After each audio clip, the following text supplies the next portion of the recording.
Hello, welcome to the Fybe check for, I guess, 2 weeks, from June 23rd to around July 6th, close to 2 weeks.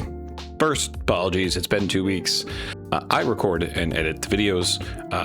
Last week was a holiday week, and the week before that was the Q&A. So I've not been kind of focused on this stuff. But here we are with updates, starting with June 23rd. Rachel has added a full screen pop-up for the Learn More page.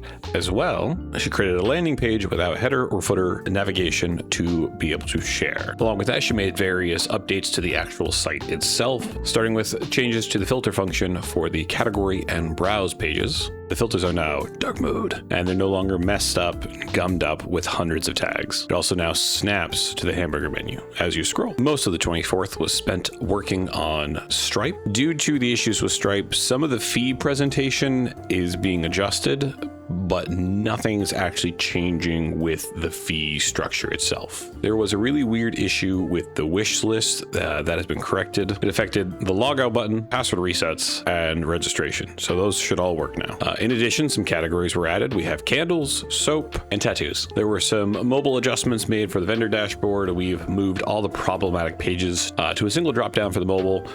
We do plan to readdress these later down the road in the future. On the 25th, she held her action in preparation for the 26th. On the 26th, we started with some testing of Stripe in the test environment.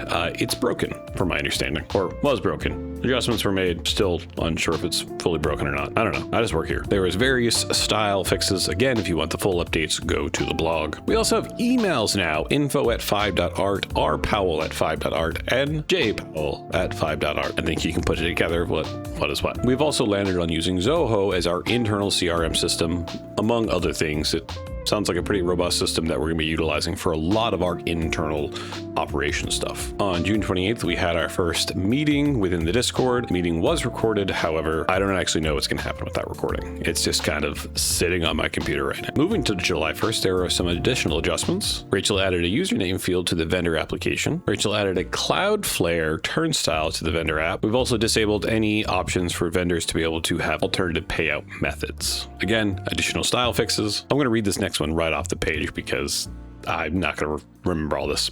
Privacy policy, terms of service, cookie policy, vendor policy, returns and shipping policy, etc. has all been sent to a lawyer. Yes, a real lawyer. I believe there was some sort of email issue that was ran into, working to resolve it as well as prevent it from happening in the future. This doesn't matter if you fix it, it's going to happen again. More work was done on/with Stripe. We're working directly with the vendor to get all the wrinkles ironed out. An intellectual property/copyright checkbox has been added. We are taking a similar stance to Ko-Fi when it comes to IP and copyright. You can upload it as long as you're willing to take credit if there is a takedown. For more information, go to the website, link in the description. For the long weekend, we kind of just vibed. The 4th, really, it was just spent mainly with family and making sure the dogs and the children didn't freak out from the fireworks. On the 5th, there were some mobile corrections. The mobile header is now more compact. However, it's still acting weird on the vendor dashboard. I don't know. There was also adjustments to the padding and margins across the vendor dashboard, just improving the layout, making it less blah. There is still more work to be done with Stripe. The vendor/Fybe split is working. It's just not the correct numbers. Obviously, we want this working before go live. That's everything that's happened in the last 2 weeks. Again, we've had our Q&A video up, link in the description. Feel free to subscribe to keep up to date. We also have the blogs on the website, link in the description. Join the Discord, link in the description. Really, anything that you're going to need is in the description. So go ahead and take a look. If you need anything or if you have any questions, certainly ask here, Discord, Threads, wherever you find us. We're not everywhere, but we're here if you have questions. Thanks.